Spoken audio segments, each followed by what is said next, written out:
പ്രവാസ ലോകത്ത് നിന്നും കേൾക്കുന്ന വാർത്തകളിൽ പലപ്പോഴും സന്തോഷത്തെക്കാളേറെ നൊമ്പരങ്ങൾ ഉണ്ടാക്കുന്ന കഥകളാണുള്ളത്.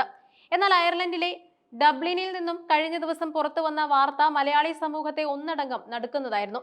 വർഷങ്ങൾ നീണ്ട കാത്തിരിപ്പിനും പ്രണയത്തിനും ഒടുവിൽ ഒന്നായ സഞ്ജു സുനിൽ എന്ന 31-കാരൻ തന്റെ പ്രിയതമയോടൊപ്പം ജീവിതം കരുപിടിക്കാൻ അയർലൻഡിലെത്തി ആഴ്ചകൾക്കകം മരണത്തിന് കീഴടങ്ങിയത് വിശ്വസിക്കാനാവാതെ നിൽക്കുകയാണ് ഉറ്റവർ.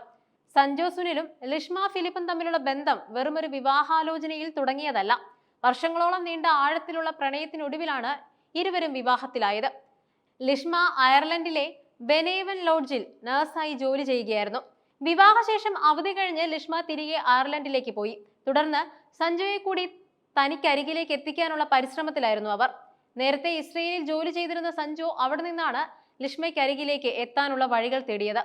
ഒടുവിൽ കഴിഞ്ഞ മാസം ഡിപെൻഡന്റ് വിസ ലഭിക്കുകയും സഞ്ജു ഡബ്ലിനിലെ ചാൾസ് ടൗണിനടുത്തുള്ള ലിഷ്മയുടെ താമസ സ്ഥലത്ത് എത്തുകയും ചെയ്തു. വിരലിൽ എണ്ണാവുന്ന ദിവസങ്ങൾ മാത്രമാണ് അവർക്ക് ഒരുമിച്ച് ആ വീട്ടിൽ സന്തോഷത്തോടെ ചെലവഴിക്കാൻ സാധിച്ചത്.